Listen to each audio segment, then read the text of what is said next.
Hello, everyone, and what you're about to hear is the live recording of our show at Midsummer Scream. We want to give a huge shout out to Zack Sokol for recording the episode live there for us. Make sure you check him out. You're about to hear one of his advertisements for his show, The Film Cultist. Hope you enjoy. Hello, everyone. I'm Zach, and I run The Film Cultist. I worship movies because I love them. They bring people together, and also that gives you something to talk about. The Film Cultist is a weekly podcast where I try to find the diamond in the celluloid rough. It's the type of show that I try to make you dig down into the bargain bins. I try to talk about old movies, forgotten movies, movies from around the world, and lastly, cult movies. Sometimes I have friends on, other times I have special guests. Now, come on guys, just step in. We're gonna gather around the circle. You guys can join me each week for The Film Cultist. You can find that where all great podcasts are found. Well, I'm Zach, and let's keep it real. See ya! It is 3 o'clock in the morning. I guess Erin decided to start her day early today. Well, at least she's happy. But man, it's going to be a rough day with such little sleep. You'd think we'd be heading to a theme park with that level of excitement. In my personal opinion, the only reason to be up this early is if we are actually headed to a theme park. Well, we may not be headed to a theme park, but I do know a way that we could wake up and get a little piece of that theme park magic here in our living room. Dress Erin up as a wizard and pretend like we're riding on Forbidden Journey? No. Sing It's a Pirate's Life for me and splash water on our faces? What? Never mind. We should brew a pot of Expedition Roasters coffee. Oh, that's a much more sensible idea. I guess I'm too tired to think straight. What flavor should we make? I'm thinking that maybe we could try their newest flavor, Wonderland Coffee Crumb Cake. Oh, that flavor sounds really good. Or we could brew Fortune and Glory Bourbon Streusel. Or Enchanted Tiki Coconut. Honestly, I'm so tired. I have a feeling that we're going to have multiple cups, so let's brew them all. Uh-oh. Sounds like Erin requires our immediate attention, if you know what I mean. Want to take this one, Daddy? What was that? I think I hear the kettle boiling already. I'm going to go grab that and make the coffee, okay? But the kettle wasn't even on. Oh well. As long as he comes back with a cup of Expedition Roasters, I really don't care. Come on, Erin. Let's go take care of business.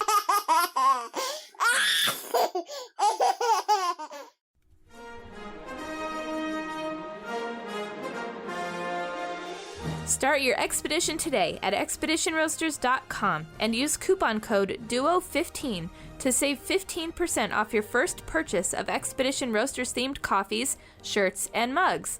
You can even get an art print of your favorite bag design. Brew your happy place. Expedition Roasters, an adventure in every bag.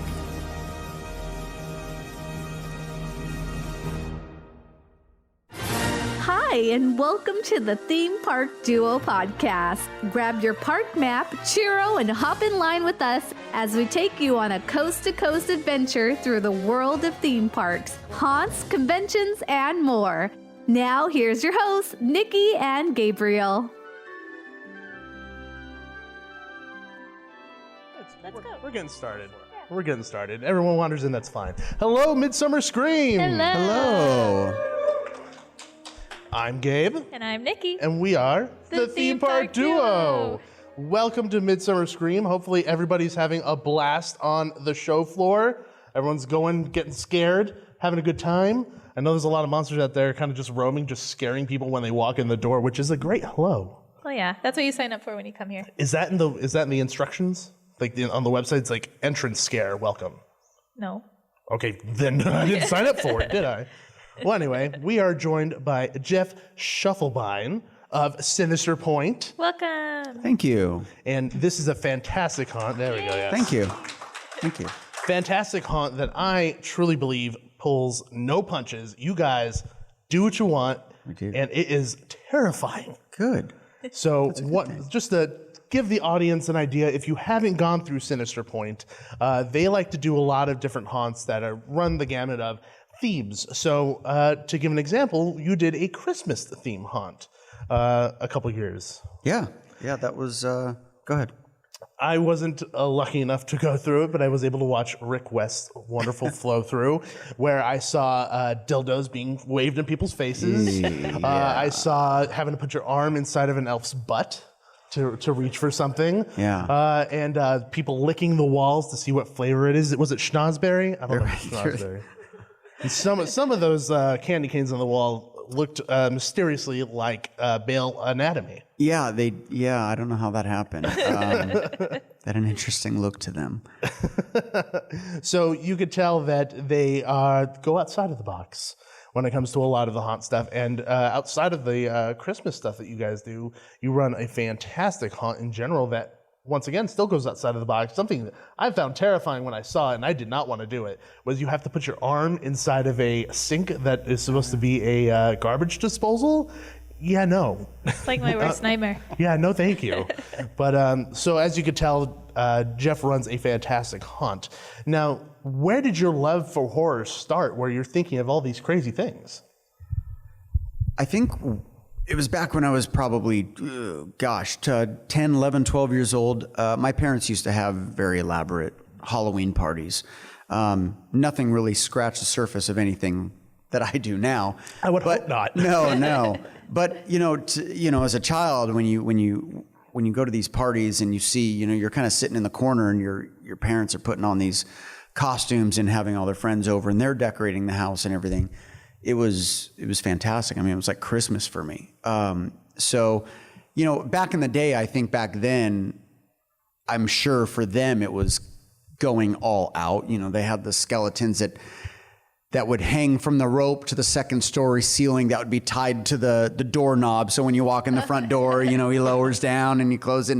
And I remember I would just sit at the party and I'd just sit at the door and just watch this skeleton go up and down every time somebody walked in. And they did the old gags where you set somebody out in the front, dressed up like a fake scarecrow when they walked in and stuff. And so for me, it was just so fun.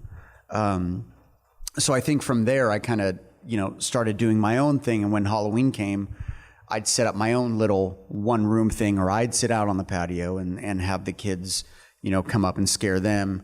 And then by the time I was 15, 16, we were turning our whole front yard and, into haunted houses. And we went, even back then, for a home haunt, this was, God, I'm aging myself, 25, 30 years ago. It was extreme. We built, I remember going to Universal Studios and experiencing, I think back then it was called, was it Avalanche? Is that where they had the tram that went and they had, that was the first spinning was the first spinning tunnel I've ever experienced when you drove through the tunnel that spun. So we built a 24-foot spinning tunnel on our front yard, our front lawn. My cousins were metal fabricators and built the rings, and we had skateboard wheels and the whole thing. And all night, my dad was out there spinning this thing by hand as the guests are coming through. And that's a good dad. Yeah, but I mean, that long ago, 25, 30 years ago, to have a 25-foot spinning tunnel in the front yard of your house, it was a big deal. I mean, most people have never even seen anything like that. So we did some pretty extreme stuff. I kind of went to the limits even back then. And year after year, I think it started when I was 15, 16, 17. So we did it about 3 years. Year one was the lawn, and then year two was the lawn and the driveway and the garage. And the third year, now it's in the backyard and the side yard. And then by 18, my parents were like, hey, we love what you do. It's amazing. We support you. But we're destroying the house at this point. The lawn is dead. We can't park the car in the driveway for a month and a half. So when I was 18, I was lucky enough to have an uncle that loved what I did. And when I was 18, he said, let's rent you a building. And at 18, I put on my first professional haunted attraction in an old building. That's a lot of confidence somebody has to have in you in order to it was amazing. He put up, I remember he put up like $25,000 to build this haunted house. And for me, I mean, that was like kid in the candy store. I just, on every there was no for me, there was no wholesale back then or anything for me anyway. So I was it was like kid in a candy store. I'd go to every costume shop, like, I want that mask and I want that man. I need this. And all the prop stores. And we lost our ass. It was the worst year ever. Like, we did horrible, because I didn't know what I was doing. I knew how to build a haunted house-ish, but I didn't know. We didn't market at all. I just thought, well, if we build it, they're just gonna come. They'll come. And we had a big, 4x8 sheet of plywood that said haunted house, spray painted on it. You set it on the street corner, and no social media back then. So we literally hand drawn, an artist at 18 years old. I'm drawing my own flyers and go to Kinko's and get them printed. And we're putting them on cars and doorsteps. And he lost a lot of money. But needless to say, he invested again the next year. He said, okay, let's think about what we're doing here. We've learned some lessons. And we did. And we rented another building the next year. And all this was in Anaheim Hills in Orange County. And we actually made, I think he put about $5,000 or $6,000 in his pocket at the end, made his money back. Oh, wow. And I kind of just never stopped. The haunt bug got you early. Yeah. Yes. Literally never let go. Yeah, it really did. Our next question is how did Sinister Pointe come along? Did it kind of just roll into becoming Sinister Pointe? Yeah, it did. There was a lot of phases. I went through a lot of different company names over the years, brought in partners and they came and left. No bad blood or anything like that. It's just everybody kind of went their separate ways. I've been through, I think our first company was called Bloodline Productions. And we did haunted houses at the Irvine Spectrum Center. We've been at the Block at Orange. So it's always been Orange County based for our own haunted houses. And it finally, I think it was 2007, is when I kind of just separated from everybody. Because if you know haunted houses, unless you've got this major niche or you're back east, it's hard to make money doing haunted houses in California. It's too expensive. There's so much competition. So it was just smarter for me to get rid of the investors and try to do my own thing. Mm-hmm. So that's what I did in 2007, is started Sinister Pointe, kind of did it on my own. And it kind of took off from there. And I think it was in 2008 is when, actually I started in 2007 is when I started reaching out to movie studios, because I didn't know any other haunted attractions anywhere that was doing licensed stuff back then. Maybe there were, but I didn't know if there was. And I didn't know any locally. This is before Halloween Horror Nights really started delving into until they really started getting going. And for almost 2 years, I would reach out, and this is when Saw was coming out. And I finally got a hold of Lionsgate, and I went to a bunch of meetings. I'm like, I'm nobody, but I would love to, do this haunted house based on your movie. And they're like, I've never done anything like that before, but yeah, sure. And it was real loose based. There wasn't contracts. There wasn't anything. They're just like, yeah, go ahead. And I'm like, well, can you send me some screenshot? Can I use the music? Yeah. And they're like, yeah, that's fine. Yeah, go, whatever. Yeah. And so they did, and it was great. And they gave us the rights to do everything, and it was really neat. I was invited to the premiere, and the writers and James Wan and all these people, they all came out. The actors came out to the haunt and everything. That's so and this cool. This was a really big deal for me. That's huge. And we took over an old movie theater in Brea, and it was the first time where I really incorporated interactivity into the maze. Mm-hmm. And again, I don't know if other people were doing it. As far as I knew, there wasn't a lot of real interactivity back then in haunted houses. And so I created all these interactive elements for Saw. You walked into a room and you couldn't get out of the room until you sawed your leg off. So we rigged things up where you had to stick as a group, and you had to do it collectively with your group. You had to stick your hands in these pipes with all these nails hanging down. It looked like they were going to impale your arms. Oh my God. And once you triggered simultaneously, all the buttons were, hooked in a series. So everybody did have to trigger the buttons at the same time, which let, the magnet let go on a hidden door that opened. But I think it was so new and innovating then that most people that were going into a haunted house, they walked in going, okay, I'm walking into a haunted house. Yeah. They walk in, now you're in a room where you have to stick your hand in these traps with nails coming down. They're like, nope, what did I get? I didn't sign up for this. You know? I'm that person. I wouldn't stick my hand in there. Are you kidding me? I mean, even at the Mummy Maze at Universal Studios, they have that hole where it just shoots you there. I'm like, nope, ain't doing that. Yeah, so that was, that was huge, and that's where it really took off for us. Everybody loved it, and the next year we got approached by Konami Games, and we did one for Silent Hill. Yeah, I remember that one. Yeah, and that was a lot of fun. So that was kind of where we really kind of found our niche, and where we really started getting everything we do. I try to do interactive stuff, and this is more of a passion thing. It's not. I mean, of course, it's about money. I do need to make a living. I do have a lot of work on the side, though, for movie studios and stuff like that. But for me, everyone says, to make money, a lot of times, run the haunted house a few years, the same theme. And as an artist and stuff, every year I'm like, no, I want to do something new. I want to change it. I want to do something new. And they're like, but you have all these clown props for a clown maze. What do you do? You just spent $100,000 on. What are you going to do with them now? I'm like, I don't know. I don't want to do a clown maze this year. We're doing this. And I'm like, okay, start over. It's a creative itch that you have to scratch. It is. So, but with creativity and with being an artist, sometimes things work and sometimes they don't. Yeah, and I think it happens all the time. I mean, it's kind of a system that you have to go through in order to figure out what works. You have to find out what doesn't work in the first place. Right. And keep in mind, this is well before studios started doing pop-up experiences like It Chapter 2 Kneebolt House on Hollywood and Vine. This is something well before that was probably fantastic for the studios, where you built this incredible experience and really helped set the movie on a really good path to make a lot of money. And that is what happened with Saw. Is as soon as we did it that first year, Universal the next year said, wow, this is really cool. And so Universal called me up and said, we kind of have a bigger guy that kind of wants to do Saw.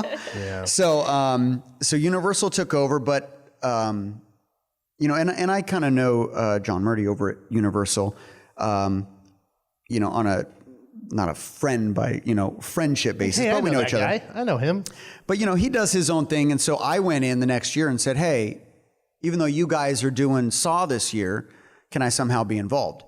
Well, it didn't work out, but I was lucky enough. Universal in Florida hired me to do their Saw maze over there for Universal in Florida, so I got to build all the traps and all the stuff to help them with that. So that was a nice bone thrown at me, I guess we'll give you a little something. And that's a whole different creative team over there, so it's completely different from out here. And their styles are so different. Significantly different, so that's pretty cool. Yeah. You were talking about how you kind of grew up doing the haunts and doing all these different experiences. Were there things that you wanted to incorporate into Sinister Pointe, or at least your haunts, that you did when you were younger, but you thought whoa, I probably can't do this. This is too crazy. Is anything off limits? Yeah, pretty much. Is anything off limits to you? Yeah, I think so. I see extreme haunts now and things like 17th Door and stuff like that, which I expect, I respect all these artists and all these things that these guys do. I try not to go too far. I have my own limits. Yeah, I have my own limits.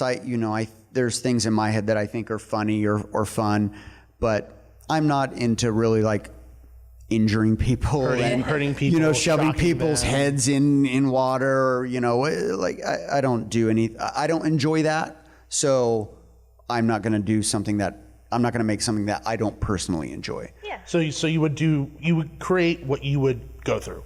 Exactly. So you go through and experience everything that you create then. Sure. And that's what I do. I do have my team that a lot of times, all the time, question a lot of the things that I do.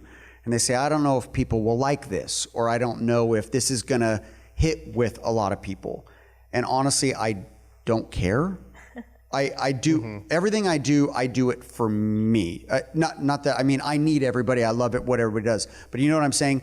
Yeah. If there's something in my head that I would like to do, that's what I'm going to create, and I hope there's some people out there that also like that. Yeah. It's the same thing in any creative way, like movies, books, stories, anything. Right. That is what people are doing. They're creating what they love and hope that those people love it just as much. Right. And more often than not, they do. Yeah. You know, everybody's going to find something fun in those experiences. And even if you may not like getting a dildo shoved in your face, there's other stuff that is fun about that experience as well. Sure, of course. You know, that's not the full experience, of course. There's other stuff in that experience. And there's so many things out there now. I mean, there's something for everybody now. You know, I don't need to, you know, in McKinley Manor and all that, everyone's like, oh, well, you got to do that now. Like, you have to compete with them. I'm like, no, I don't. Like, they have their thing. Let them do that. That's not my thing. I'll just keep doing what I like to do and hope that people still like it and come. Hey, you know what? It's working. So Thanks. No, Yeah. And in all honesty, I mean, when it comes down to it, I don't think people come to you to see, oh, is it better than anything else? I think people are coming to see your style of haunt and see your style of scares and maze and everything else and see if you top yourself. At least for me and Nikki, I know that you and I don't often go to haunts and be like, oh, you're 100% better than them. Or, oh, let's see if they beat each other. We try not to We go to compare. Sinister Pointe because we like Sinister Pointe. And honestly, I love how it's different every time. It's you know, it's like, I think the repetition, it gets a little boring. So I love that it's a brand new experience every time. Thank you, every season.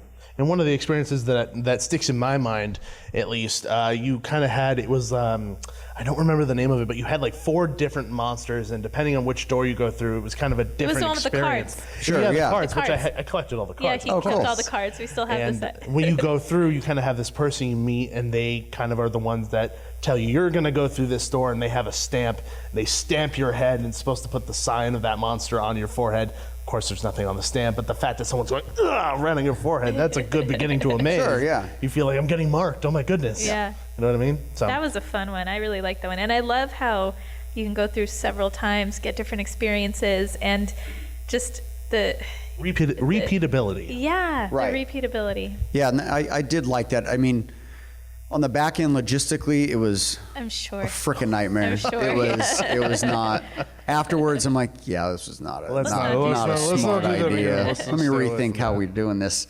Well, we had fun. But like you said, it was the idea in my head. I'm like, how neat would it be if you can just go in and you have these 4 different creatures with all these different signs, and you get marked, and you have to, and it's a totally different path.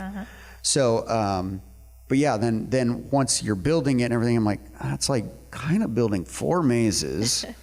And then if people have favorites, I mean, there's times where like lane or maze number 3, it's like the actors are just sitting there like, apparently our maze sucks. I don't know, no one's coming in our side, you know.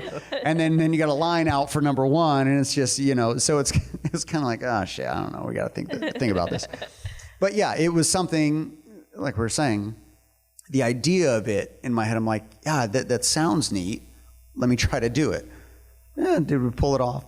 Some people think we did, some people didn't, you know, but whatever. But it is neat. I liked the fact that you were able to buy a ticket and just keep going in. And, oh, I want to try this one now, and I want to see what this path is like, and this one. And then you get people coming out saying, oh, 2 is my favorite. And this guy's like, oh, number 1 was my favorite. You know, so it kind of had a little bit for everybody. So it was a neat experimental thing that I won't do again. Do you have a favorite year? Do you have a favorite? Favorite year? Oh, God. You know, I think one of my favorites was, I'm trying to think how long ago this was. This was 3 or 4 years ago, I think. It was the Bloody Mary maze we did called, what was it? Mirror? I can't even remember what it is Something now. with a mirror. Yeah, it was our Bloody Mary maze. Yeah. And it was kind of put together fairly last minute, but it wound up being one of my favorites. And it was called Beyond the Mirror. Beyond the Mirror. Beyond the Mirror. Yeah. Oh, very nice. And it was basically like the idea of you're going into Bloody Mary's world. So it's like you're stepping through the mirror. It's different. Cool. Yeah, you're stepping into the mirror and you're in her world now. Yeah, most of the time people Bloody Mary's in your world. Right. You have to deal with her, but you're Right. over there. So we did some really neat stuff. I mean, you know, it all starts where you walk into a house and you walk into the bathroom and the whole thing starts, you know, you have to say Bloody Mary, and, you know, it's the whole 2-way mirror effect, and she appears, and then finally the mirror opens up and you step into the mirror, you walk through the mirror, and now you're in this dark world. And we had some really neat gags where you'd go into a room and it's all brick walls, and you actually had to find the wall and push the brick, and the whole wall would roll for like 15 feet. Whoa. That would finally open a pathway. And I think my favorite part of that is you got to a part where it was all fog, and we created this false, almost like a lake, a lagoon. And there was a ferryman that actually came across on a ferry on a rope, and you had to pay a toll because you were given, at the beginning of the maze, they handed you this token, and they said you might need this at one point. And everyone's like, oh, what the hell is this? So this guy pulls up, and he just puts his hand out, and you pay the toll, and you get on a ferry, and you like float across this like lagoon in this fog. Did anybody ever lose it? And the guy's like, it's like, it was funny because some people didn't get it. They're like, "Do I just give you money?" And they're like, people are giving this guy money and shit. They're like giving him his car keys. They're like, what? How do I get across this? It's like, all right. Oh, man. But we had some really neat elements that were super fun. And it all came together very last minute. And it was, even to this day, a lot of people are like, that's probably my favorite maze. So because you have a lot of interactive elements like that, there's probably a lot of really great guest stories of people going through your attractions.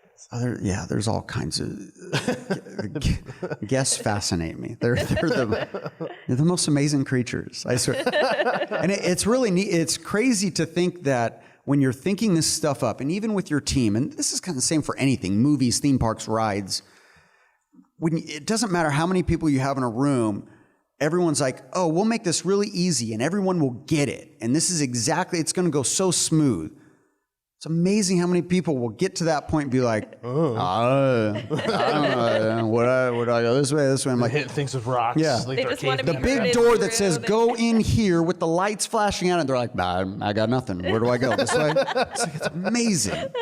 You have arrows like in here. Still no. Still no. Absolutely not. They don't get it. Have people ever gotten just so scared that they just crumble to the ground and just refuse to do anything? Oh, sure. Yeah, absolutely. So how often does that happen? Because that must put a damper on throughput. Throughput, yeah. I mean, it doesn't happen all the time, but you definitely get these people where you got to get people in and go, okay, come on, like you're either out or you keep going. Yeah, I'm sorry, Yeah. but keep going. Yeah. Please get up. Yeah. And then when it comes to kind of, like you said, you would do everything that you've created. I was going to say the craziest stuff, and would you do it? He's already answered that question. What are you well ahead of that? Yeah, I don't know if there's a craziest. Is that what you're asking? Yeah, what is the craziest idea? I think the funnest one, and you mentioned it earlier, the craziest thing was when we came up with making the guests put their hands in running garbage disposals.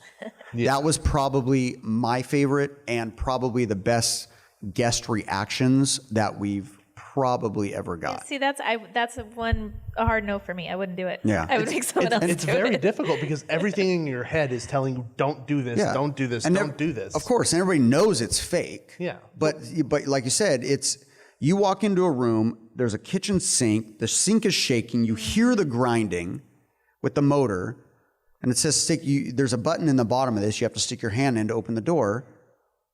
They won't do it. I'm getting anxiety just my hands are sweating. You're right now, not going to get hurt, but you will. You mentally, you will not do it. With the microphone. I dropped pebbles. I dropped like little tiny stones in our sink at home once. Yeah, and I was home alone. I knew that this disposal wasn't going to turn on, but I was like sweating. You keep like, looking at the switch while your hand's down in there. Like, oh my god! I was like staring at the switch, like just willing it to not just sporadically use turn the on. You don't know, like what to make it stay up. this turns on? What? I had like so much anxiety. And I think that's true. Like even with the people putting in, they know it's fake. But what if something goes wrong? What if whatever's in there breaks? Yeah, it hurts me or something. Yeah. Well, you go your whole life with your mom saying, "Don't you put your hand in there because you're gonna die."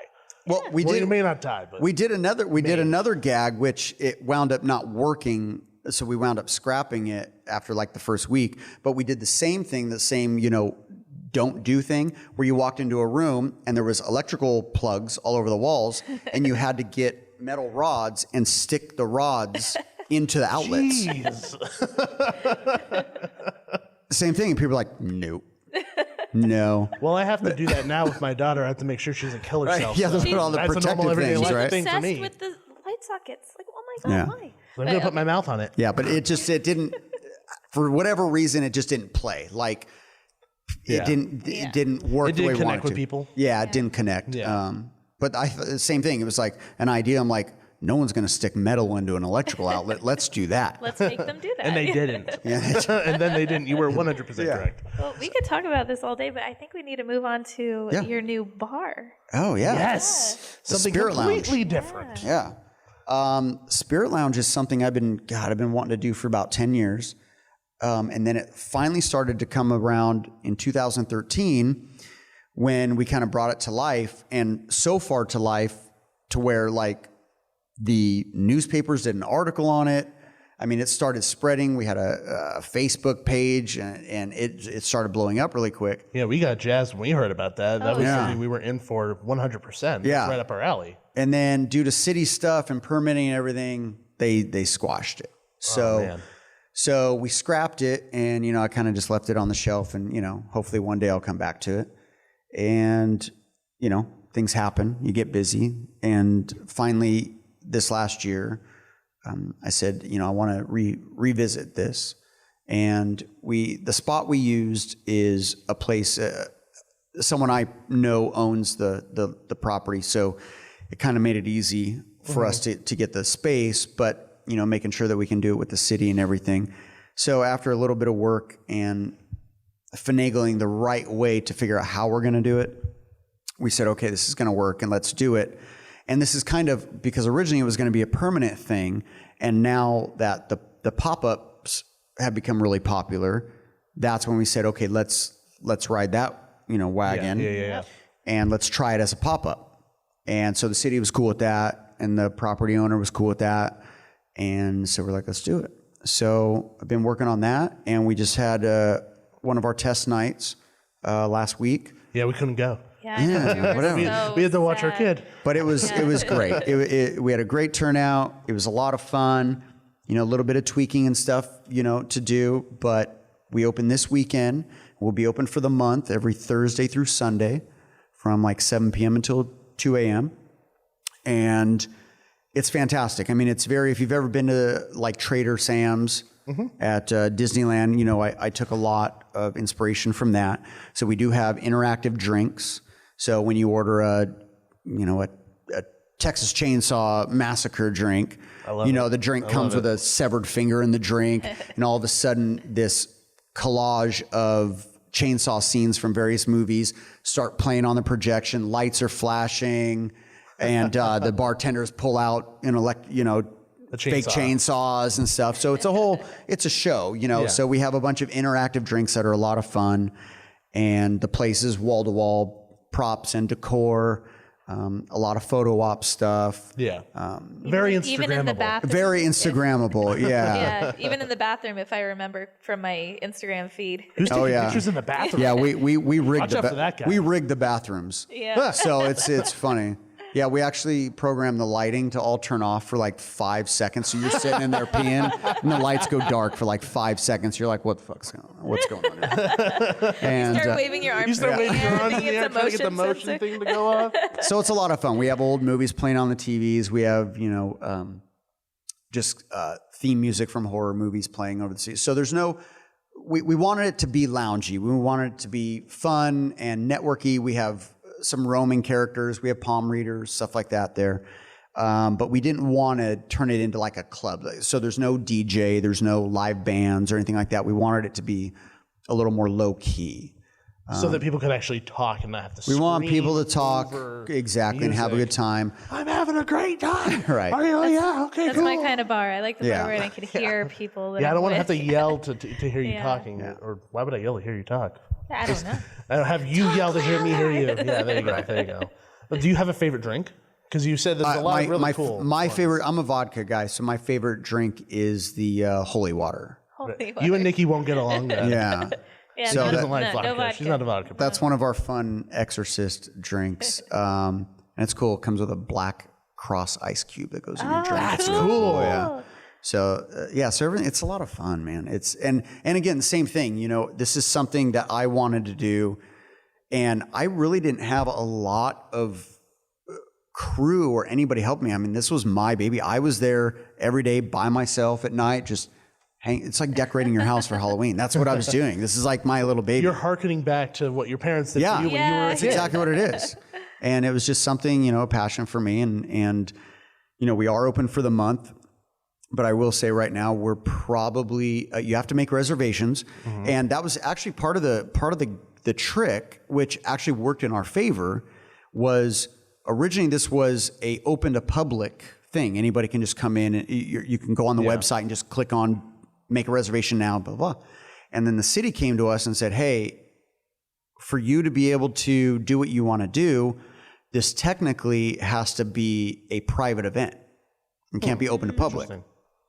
So we made it a private event. You have to know somebody to be able to make a reservation. So what wound up happening is we pulled our banners down off of the building, so there's no signage, and we took the links off of the website.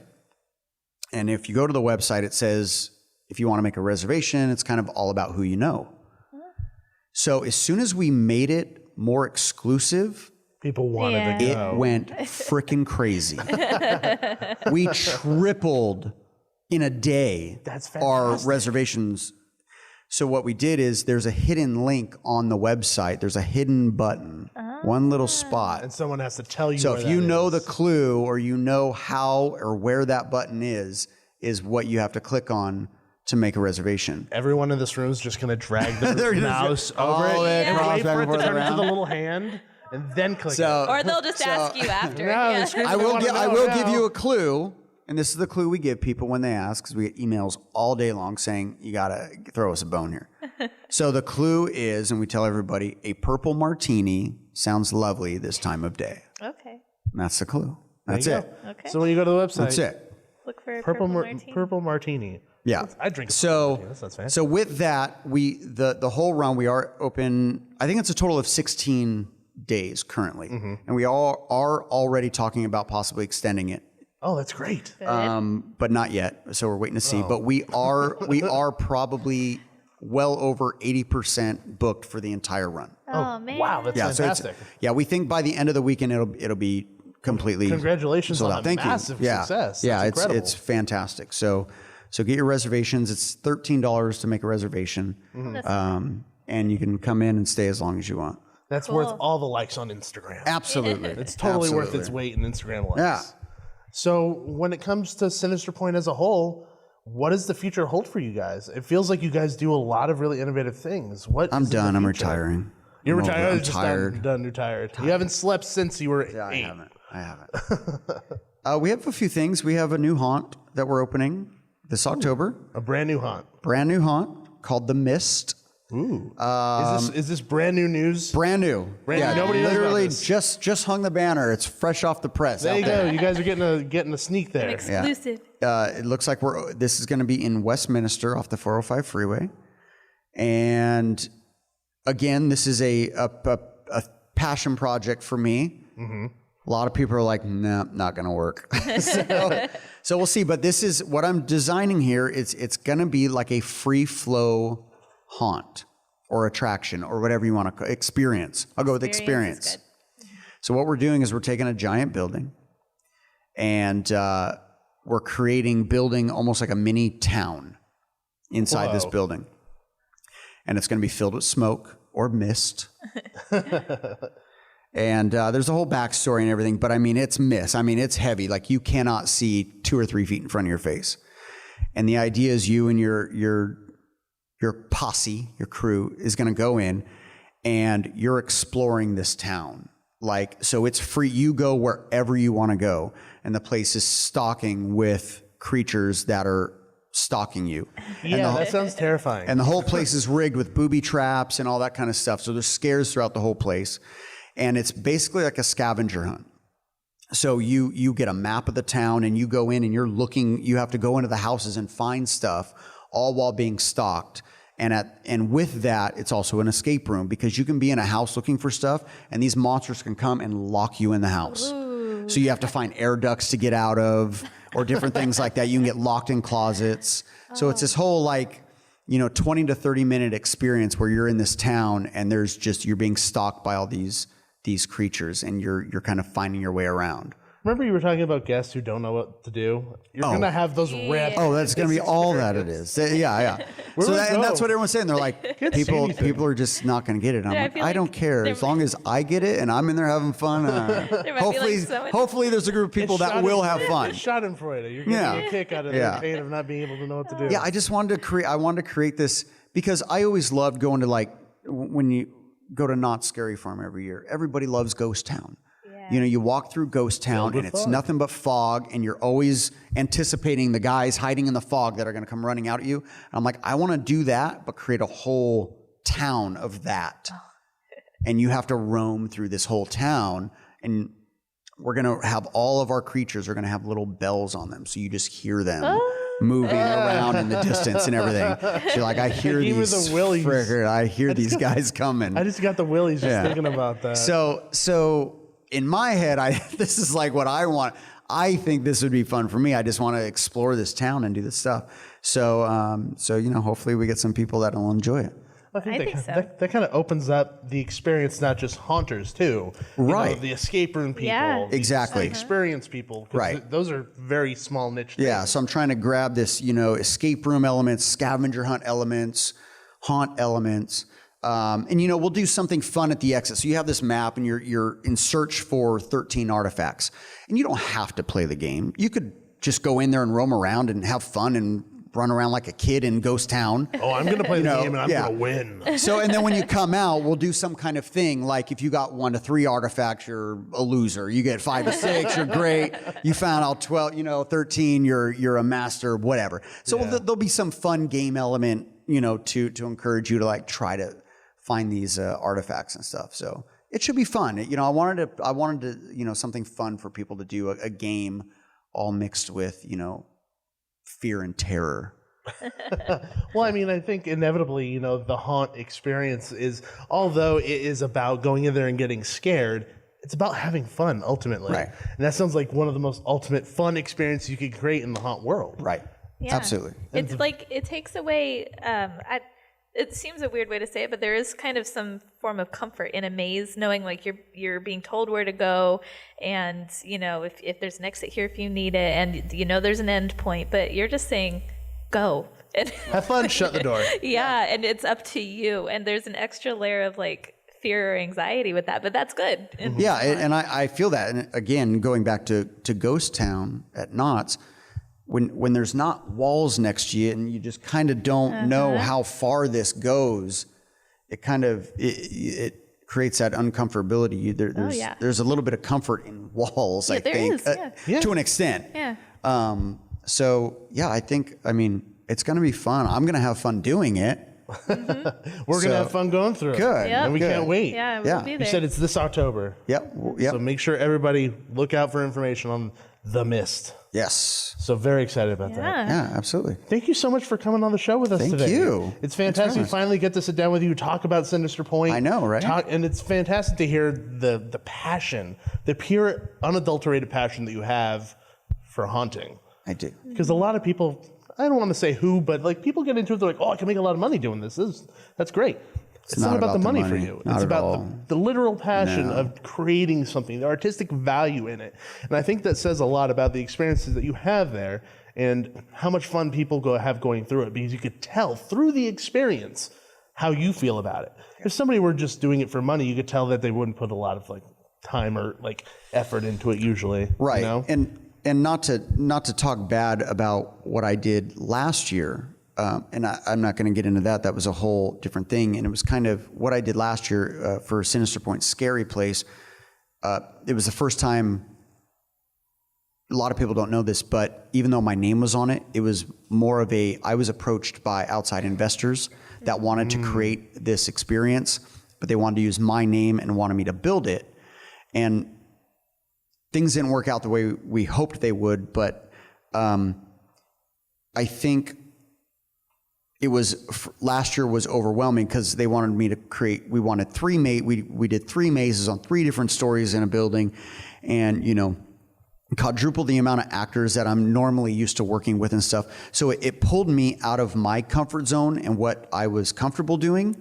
And so I was very insecure about what we put on last year. And there was definitely some amazing elements that I mean, to build, that was another passion of mine. I always wanted to build my own dark ride, and to build a dark ride that you got to ride that was on a 3rd floor inside a Macy's building was fantastic. That mall was the mall I would go to growing up. So really? That was really awkward. Yeah. So the ride itself, I mean, was such a joy for me. It was so great. But overall, it was very overwhelming for me. And I felt like I lost control. Mm-hmm. I didn't have control of it. I didn't know, and I hate to say this, but we had so many actors. At that point, I didn't know who they were anymore. I didn't know who was working for us anymore. So it was hard to quality control, you know? So people would be like, oh, well, that wasn't as scary, or you didn't have it. And I'm like, because I couldn't be there. I didn't know who was working on that floor. So I wanted to try to create something this year, you know, that's me, and something that I can have a little more control over to do quality control. Because I felt like I lost that last year. And I don't want the that. Actors, what do you look for in actors? Like, you seem really passionate about knowing everyone, and you know. Oh yeah. So we have some amazing people that, I mean, some of our actors have been with us for 10, 15 years. Wow. Yeah, and I mean, even for the first 10 years, I mean, it's always been mostly volunteer. Mm-hmm. But you know. And I've noticed this is, once we started paying people, we got a lot less quality. Because I think a lot of people thought, hey, I can be an actor, I can scare somebody because I'm making $20 an hour. So a lot of these people will just come in and they'll just sit there and be like, okay, I'm getting paid. Okay. But when you have people that are doing this for free, you know they're doing it because they want to do it. Because they want to be there. They care. So I would get so much better quality actors as volunteers than people that just are coming for a paycheck. Wow. Yeah. There's a reason why all the haunts have these screening processes. Sure. And hey, all you 15 people in this one room, dance around like idiots for 15 minutes and I want to see if you crack. Yeah. You know, there's a reason for that. And the people who don't crack are the people who truly care. Yeah. Yeah. That sounds weird, but it's true. These people, I mean, without them, I'd be nothing. I mean, they're absolutely incredible. Yeah, you have a lot of great actors. One of them, Noel Cox, he's fantastic. Oh, Noel is. I'm not putting any of my other actors down, but he's been our number one guy for a year. I mean, he brings such a different now he's next level. Now he's the deputy mayor of Calico at He Knott's. is. He's at Knott's now. He's amazing. Yeah, he's really, really good. Shout out to Noel. Yeah, right. There you go. But I think that brings us to the end of the episode. Once again, thank you so much for coming on. Please I appreciate it. Let everybody know in attendance and the people who are listening afterwards, how can they find information on Sinister Pointe and anything that you're doing for the future? Yeah, I would say, especially if you're interested in the bar, go to sinisterpointe.com. Purple Martini is a little clue, and book your reservation now because it will be gone really quick. I think all of our VIPs are sold out for the entire run. Wow. I think there might be a couple Thursdays left. I'm not sure. But yeah, do that. And then anything else, sinisterpointe.com. That's everything. Sinister Pointe Twitter, Sinister Pointe Instagram. It's all the same. Facebook. And we have a lot of content on there. And the mist will be, there's nothing online for it yet. So after Midsummer is when stuff will start to come up for that. There you go. And thank you, everybody, for coming out to thank you, everybody. Thank you. As you all know, if you've listened to the show, you can follow us at Theme Park Duo on Facebook, Instagram, Twitter, and YouTube. Yep. That's the first time I've said that without forgetting one of them. Yeah. Seriously. Yeah. Normally I'm scared to do it on my own show, but now I'm in front of people and for some reason it comes off smooth. Well, yeah, and in our office we can pause and delete and then redo it. Yeah, pretty much. Yeah, usually when we're recording, we're in our PJs just chilling out while Erin's asleep in the room. Yep. Yeah, this is a little different. And this is different. I'm not used to holding the microphone. My arm got tired if you saw me switching. My arm's been fine. I've been carrying around my daughter all day. So, 20-ounce microphone is different than a 20-pound baby. Yeah, we're fine. We're buff now. So there you go. But thank you again, and have fun at Midsummer Scream, everybody. Thank you, guys. Everybody. Thank you so much. Thank you.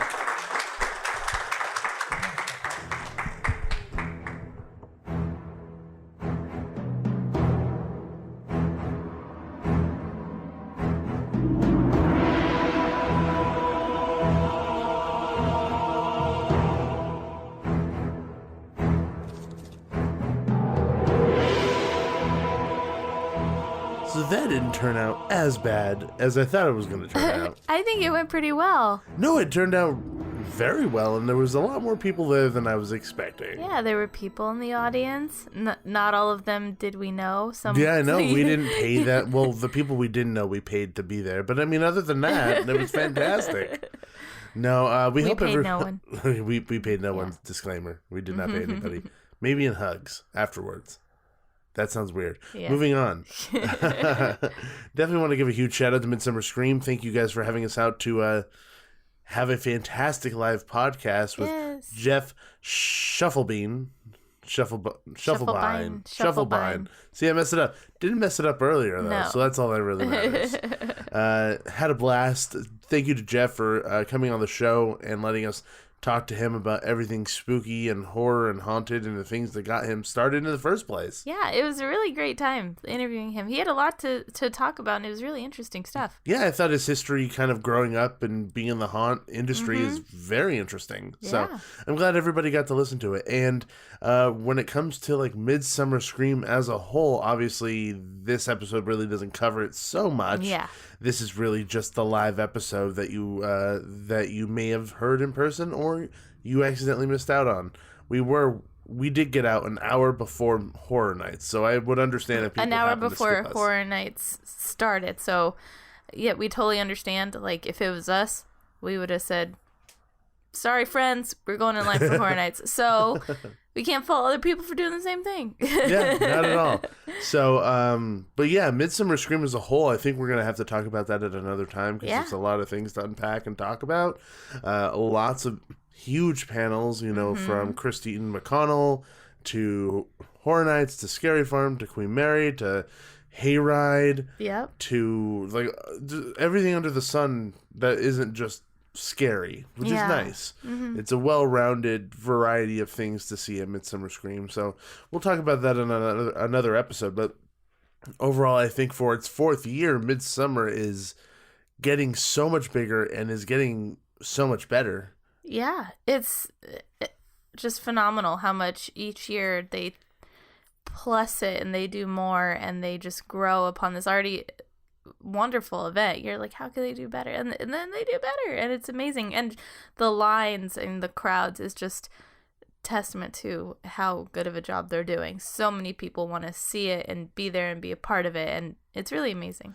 Yeah, we had a hotel like literally across the street from the convention center, so every morning we'd wake up, open the curtains, and lo and behold, there's a line already forming 3 hours before the convention would even start. Yeah. And that was the Goldbat line. That's the front of the line, people. Yeah. Which is absolutely insane and bonkers. But that is a testament to what they've built and is also a testament to the passion of the people who are coming to this thing. Yep. Because a lot of those people show up in costumes and, that means that they're passionate. There's a lot of people who show up with their families, the family of haunters. They're passionate about it. Saw lots of babies and kids there. It including was nice. Ours. Yeah. So, yeah, it was a really, really good time. And, I do have to give a shout out to everybody who came to our live show, even to the people who didn't get to make it. But there was a lot of people that came up to us at Midsummer and said, "Oh my God, it's Gabe and Nikki. It's so good to meet you." Or, either I came from far to Midsummer Scream and I got to see you and that's awesome. Or I listened to your show. It makes my day.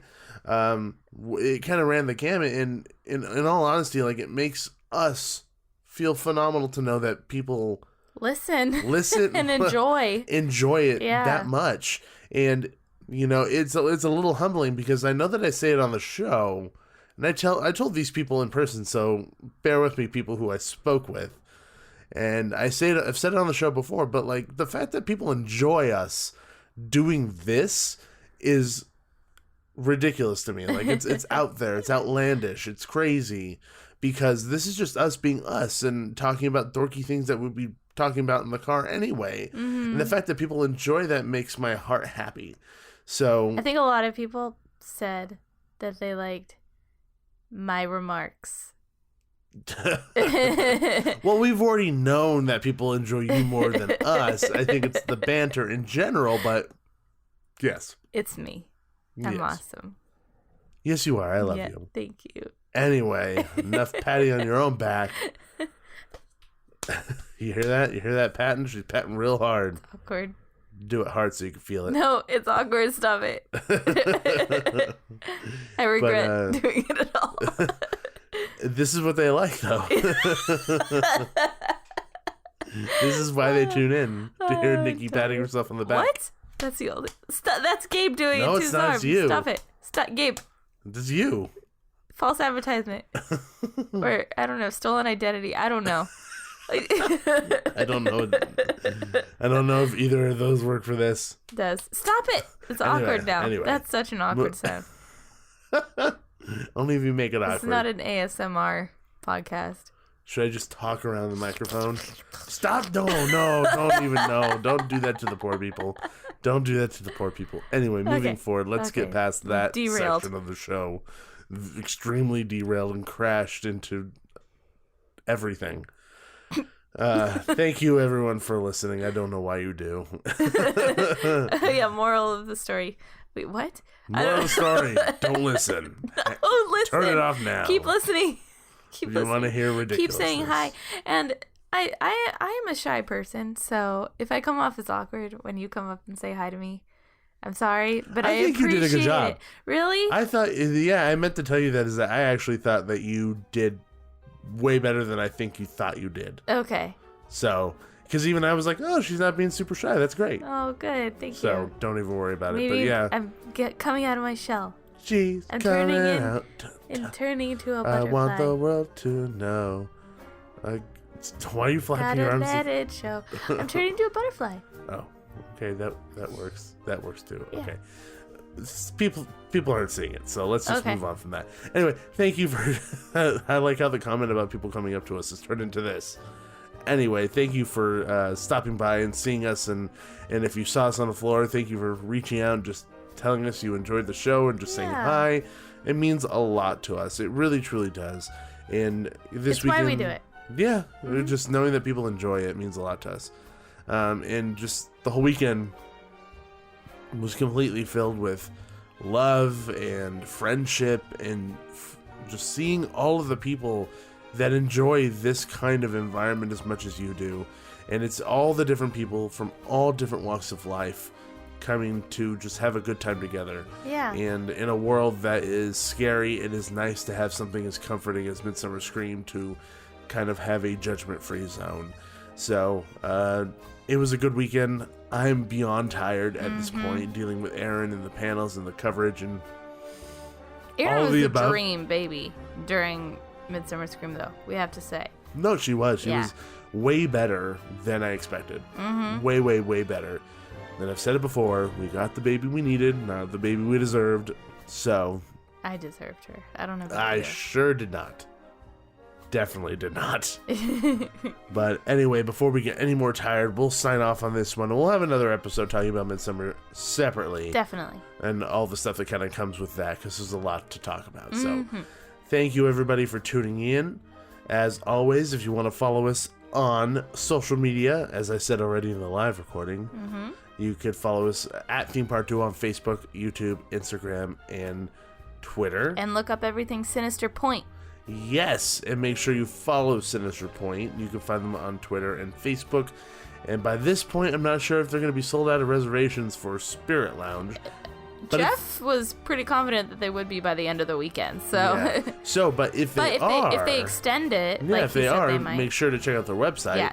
And make sure you look at for information regarding The Mist, the new haunt that they're going to I'm be excited for that. running here in this October. Yeah. So thank you again, Jeff. Thank you again, Midsummer Scream. And as always, there's always a great, big, beautiful tomorrow.